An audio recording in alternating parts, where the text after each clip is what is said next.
가 열렸고 여러 가지 조율이 있었습니다. 그래서 이 합의문 초안이 수차례 서로 물밑 조율을 통해서 얘기가 됐고, 목요일, 금요일 이틀 동안 또 원내대표, 3당 원내대표는 조에서 수시로 의논을 계속했습니다. 그리고 어제 일요일 날도 계속 조율을 하고, 그러나 또 마지막까지 또 이견이 있는 부분들이 있었기 때문에 그런 부분들은 그냥 그대로 공람으로 남겨놓고 일단은 회담에 임하고 회담하면서 채워나가기로 이렇게 하고 오늘 갔었습니다. 제가 한 모두 발언은 여러분들 잘 아시겠지만, 저는 몇 가지 모두 발언에서는 제가 5개의 주제를 말씀을 드렸습니다.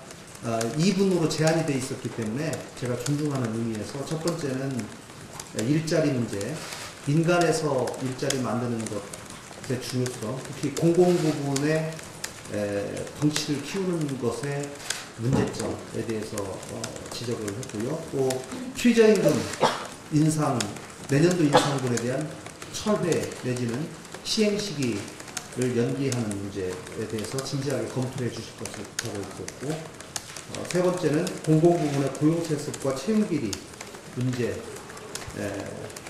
얘기하고 국정조사를 추진해야 된다는 점을 다시 한번 말씀을 드렸고, 네 번째는 낙하산 인사에 대해서 얘기를 했고, 특히 문재인 정부의 낙하산 인사 숫자가 박근혜 정부보다 오히려 더 심각하고, 특히 감사, 공공기관의 감사가 공공기관장을 견제 감시해야 될 역할을 해야 함에도 불구하고 감사를 낙하산 인사의 대부분으로 지금 하고 있는 것이 현실이기 때문에 그 심각한 문제에 대해서 지적을 했습니다. 다섯 번째는 내각 임명 시 인사청문회의 결과에 대해서 대통령께서 무겁게 받아들여 주실 것을 부탁을 드렸습니다. 이 정도 얘기를 했고요. 나름 식사를 하면서는 제가 크게 3가지 얘기를 했는데요. 첫 번째는 탕평 인사를 얘기했습니다. 오늘 음식에 탕평채가 나왔어요. 대통령께서 제가 탕평채 말씀을 드렸더니 자연스럽게 영조의 그 탕평채가 그 음식이 나오게 된 연유에 대해서 설명을 하시고, 제가 탕평채가 나온다는 얘기를 듣고 미리 공부를 좀 하고 갔습니다. 옛날에 영조 때 어떻게 탕평책을 했고 노론 소론이 어떻게 대립이 될 때 영조께서 어떤 의지를 가지고, 특히 그 탕평책에 반대하는 사람들의 관직을 전부 파할 정도로 그런 의지를 가지고 했다는 말씀을 직접 드리면서, 특히 노무현 대통령 시절에 널리 인재를 구하려고 노력을 했고, 그 맨 앞에 문재인 지금 대통령께서 그 당시 민정수석으로서 또 비서실장으로서 많은 노력을 기울였는데, 지금 이 정부의 인사가 그렇게 보여지질 않는다. 지나치게 편협된, 또 인재풀이 편협된 이런 인사고 탕평 인사라고 국민들이 보지 않고 있기 때문에 이 점에 대해서 좀 제고를 하고, 더 널리 대통령께서 취임사에서 말씀하신 대로 널리 인재를 찾아서 적재적소에 필요한 인재를 삼고초를 해서라도 모시겠다는 그 말씀을 꼭 실천을 해달라고 부탁을 드렸고, 그 자리에 앉아 계신 대사가 오셨던 비서실장이 청와대 인사위원장이기 때문에 비서실장에게도 제가 똑같은 부탁을 같이 드렸습니다. 두 번째는 특별감찰관 임명 문제입니다.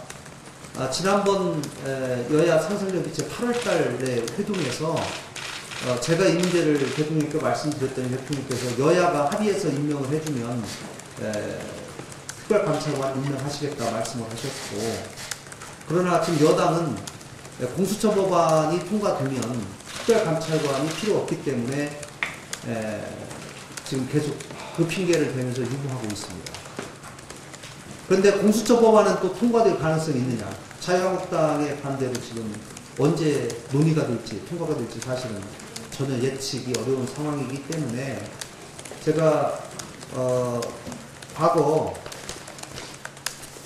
오늘 가기 전에 제가 좀 찾아봤습니다. 작년 2017년 10월 23일에 국회의장과 원내대표 회동 직후에 당시에 우원식 원내대표가 국회의장 회동 직후에 기자들과 만나서 뭐라고 발언을 했냐면 야당이 비토권을 갖는 방식으로 합의가 돼서 박홍근 원내수석이 지금 사람을 찾고 있다.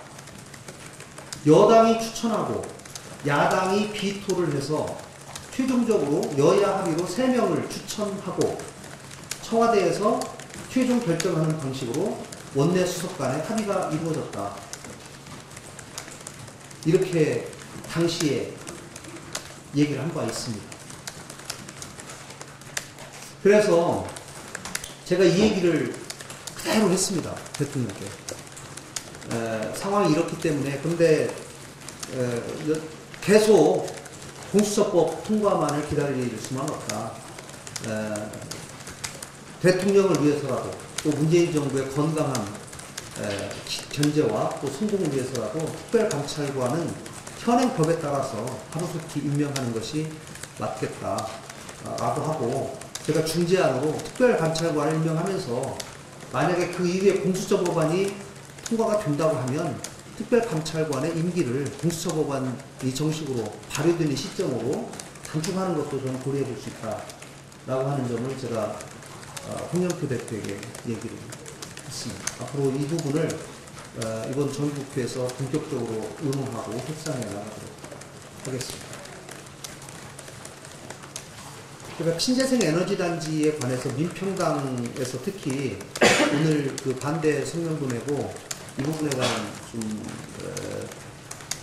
현지 분위기가 대단히 뭐 좋지 않다 이제 이렇게 얘기들을 하시는데, 제가 그 지역의 지역구이고 하기 때문에 오늘 이제 장병환 민평당 대표께서 이 부분에 대한 우려를 몇 가지 하셨습니다. 이제 3가지 문제를 지적했는데요. 첫 번째는 사전에 소통이 부족했다. 두 번째는 태양광 설치의 위치가 국제용지 부지로서 굉장히 좋은 땅을 태양광으로 쓰는 것의 문제점. 세 번째는 민간 자본 약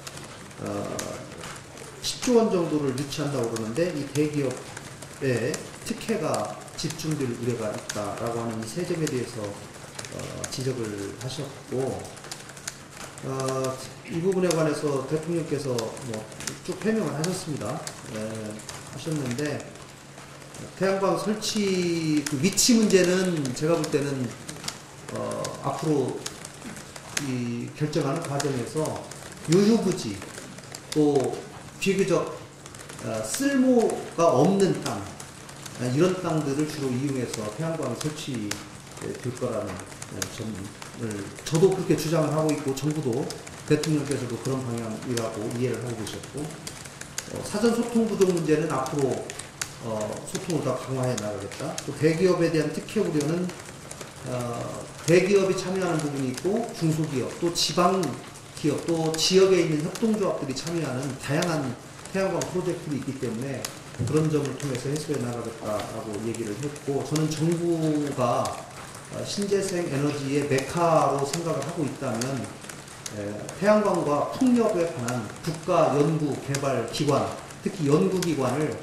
새만금에 유치를 해서 신재생 에너지의 연구단지, 실증단지, 또 기자재 업체 단지 등이 같이 어우러진 클러스터를 만드는 것을 적극 검토해달라고 말씀을 드렸고, 대통령께서도 이러한 것들이 어우러진 클러스터를 만드는 것을 목표로 하고 있다라는 답을 주셨기 때문에 앞으로 이런 방향으로 정상적으로 추진될 수 있도록, 그리고 태양광을 설치하는 것이 새만금 전체의 개발에, 기존의 개발에 영향을 주지 않고 기존에 개발하려고 했던 그런 계획들은 정상적으로 진행해 나가면서 플러스 알파의 그런 개념으로 이루어질 계획을 가지고 있다라는 말씀을 주셨기 때문에 이 부분을 앞으로 믿고 잘 감시해 나가도록 하겠습니다. 제가 드릴 말씀이 좀 비난으로 남겨줬다는 부분은 좀 어떤 건지 얘기를 좀 해주시면. 여기 돼서 든 거. 네. 뭐 이제 끝까지 안 된 것도 있고요. 뭐 끝까지 안 된 것들은 뭐 자유한국당에서 그 저출산 문제에 관해서 아동수당 초등생까지 확대하는 이 부분을 명문화하자라는 점, 또 뭐 에너지 정책의 이 전환 내지는 재검토를 자유한국당 요구를 했었고요. 뭐 그 정도입니다. 그리고 한반도 비핵화 문제 이 부분도 문구가 조금 수정이 된 부분이고요. 그 다음에 오늘 18세 이하를 부분 선거법 개정돼서 논의된 부분 이 부분은 저희 당에서 대표성과 비례성 선거제도 개혁에 대해서 사실 청와대는 뭐 지난번에 대통령께서 직접 발언을 하셨기 때문에 이 합의문에 넣는 것에 대해서 크게 별로 우선순위를 두지 않았지만 제가 이 부분은 반드시 넣어야 된다고 얘기를 했고 선거연령 18세 이하는 오늘 논의하는 과정에서 대통령께서 직접 언급을 하셔서 이 부분은 넣게 되었습니다.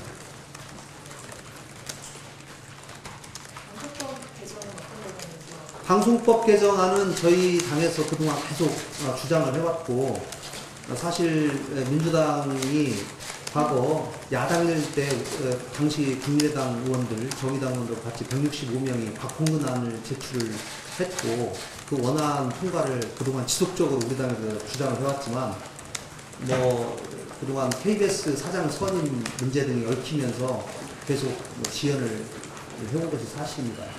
이제 어느 정도 문제가 좀 일단락이 되고 그래서 그러나 저희는 앞으로의 또 방송의 공정성을 여전히 확보해 나가는 것이 중요하다고 생각하기 때문에 이 부분을 반드시 이번 정부 국회 내에 처리할 수 있도록 하자는 의미에서 저희가 주장을 했고 합의문에 포함이 되었습니다.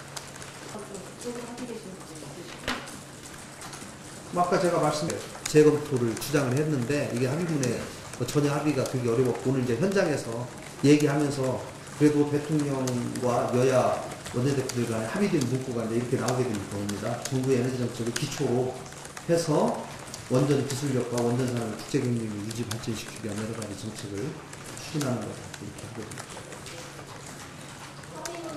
자, 뭐 그거는 비준 동의한 문제는 아니고요. 이 원론적인 얘기로서 그러니까 완전한 비핵화 포괄체제 구축이라고 하는 점, 특히 이제 튼튼한 동맹과 공조라는 이 문구는 자유한국당에서 강하게 요구를 해서 들어가게 되었습니다. 뭐 구체적인 뭐 이런 것들을 다 일일이 설명하는 건 제가 볼 때는 좀 적절하지 않은 것 같아서 이 정도 하는 것 같을까 싶습니다. 네, 거기에 대해서 구체적으로 그냥 듣기만 하셨고요. 뭐 이 바른미래당이 어쨌든 이 부분을 자유한국당과 민주당은 뭐 의견적으로는 여러 가지 이유로 아직 찬성하는 입장은 아닙니다. 그러나 지속적으로 좀 설득을 해 나갈 생각이고요. 바른미래 제가 이렇게까지 뭐 제 모두 발언을 보셨는지 모르겠지만 야당이 무슨 최저임금 시기를 연기하는 것까지 얘기를 하고 그런 것까지 얘기를 하니까 그건 여당이 경제가 너무 어려우니까 먼저 얘기를 하면 야당이 못 이기는 척하고 받는 것은 몰라도 그것을 야당이 먼저 얘기하는 것은 지나치게 앞서가는 거 아니냐라고 하는 그런 비판이 있음에도 불구하고 저희 바른미래당 이 얘기를 들을 수밖에 없다. 왜 대한민국 경제가 너무 절박하고 이 최저임금 인상으로 인한 부작용이 너무 심각하기 때문에 이 부분을 해소하기 위한 많은 고민들을 한 끝에 이런 얘기를 드리는 거다라고 제가 그 솔직한 우리 당의 심정을 이런 이 문제를 제기하게 된 배경을 직접 대통령께 논의를 할 때 제가 이렇게 말씀을 드렸습니다.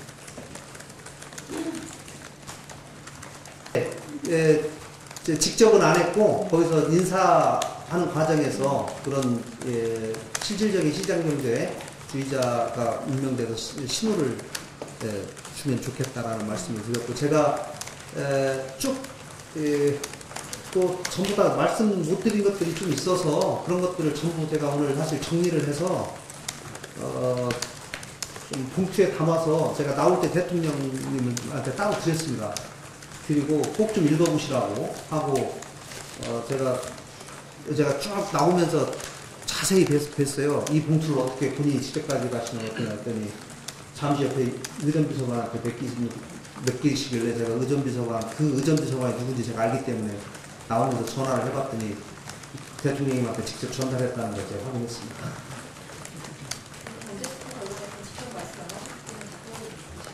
네. 그런 경제에 관한 얘기들을 좀 많이 했습니다. 예. 이번 투톱 교체가 반드시 시장을 중시한다는 사인을 꼭 주실 수 있도록 이렇게 하면 좋겠다. 그 다음에 일자리는 민간에서 만들어진다. 민간에서 활력을 제고하는 노력을 좀 해줘야 된다. 규제개혁은 과감하게 해야 된다. 또 공정경제를 만들기 위한 불공정 시스템, 오늘 뭐 간단하게 저희가 상법만 그냥 상징적으로 넣어놨지만 그것도 보다 신속하게 또 그러나 조용하게 그것도 빨리 추진을 해야 된다 라고 하는 얘기들.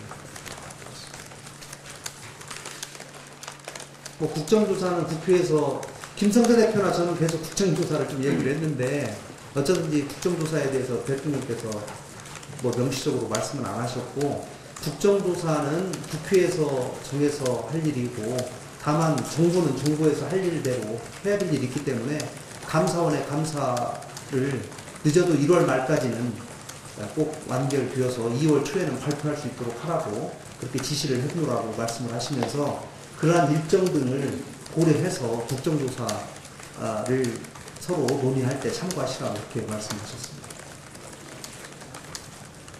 그 말씀은 오늘 별도로 안 하시더라고요. 예. 국회에서 실무적 내용을 추진하신다는 특별히 뭔가 힘을 받으신 것 같아요. 사실은 그 부분에 뭐 조금 뭐 나도 다 알려질 일이니까 원래는 당초 원안에는 교섭단체 간 상설협의체를 구성하는 것으로 초안에 들어가 있었습니다. 그런데 오늘 교섭단체 이외에 다른 두 당이 참여를 하면서 그 문구를 왜 교섭단체, 그럼 가서 국회 가서 교섭단체가 세 당이 만들어서 합의하면 되지 왜 이걸 여기다가 이 문구에다 이걸 합의문에다 이걸 집어넣냐, 이건 안 맞다, 이렇게 이의제기를 하면서 이거를 교섭단체에서 대승적으로 받아들여서 그냥 문구를 그렇게 그냥 지속적으로 논의하는 것으로만 표현하고, 국회에서 결국은 원내대표, 원내수석, 또 정책위의장 3당 교섭단체 간에 적절한 협의 채널을 만들어서 계속 후속 입법 내지는 예산에 관해서 논의를 해나가기로 한 겁니다. 네, 뭐 특별히 대답은 안 하겠습니다. 다른 당의 대표님들이 브리핑 하시는 거하고 잘 퍼즐을 맞추셔가지고 잘. 식사하시면서 대통령께서 그 평양선언과 남북 군사 합의서를 별도로 비준하게 된 것에 불가피성에 대해서 설명을 하셨고, 비준동의안, 판문점선언 비준동의안은 꼭 됐으면 좋겠지만 서두르지는 않겠다라고 말씀을 하시면서 국회에서 김정은 위원장의 서울 방문에 대해서 좀 환영하는 그런 합의문을 발표해 주시면 참 고맙겠다라고 사실은 말씀을 하셨습니다. 예, 그 말씀을 하셨는데, 그 부분은 앞으로 좀 협의를 해봐야 될 상황이라고 생각합니다. 그리고 뭐 이제 일부 원래 뭐 아시다시피 뭐 서울 답방뿐만 아니라 국회에서 연설까지도 말씀하시는 분들이 계신데, 그 부분은 뭐 또 앞으로 국회에서 논의될 사항이기 때문에. 김정은 위원장은 서울 방문 3개라든지 좀 알려주지 않은 남북 관계에 대해서 네, 그거는 지금 당초에는 제2차 북미 정상회담이 열리고 그러한 분위기까지를 고려해서 올해 안에 이제 김정은 위원장이 방문하는 것으로 이렇게 돼 있었는데, 지금 북미 정상회담이 내년으로 연기되어 있기 때문에 그러면은 김정은 위원장의 서울 답방이 그 전에 하는 것이 좋을지, 아니면 북미정상회담이 2차 북미정상회담이 열린 다음에 하는 것이 좋을지에 관해서 서로 지금 여러 가지로 의견들을 조율 중이다 라는 정도까지 말씀하셨습니다. 그 대통령께서 직접 그 말씀하셨어요.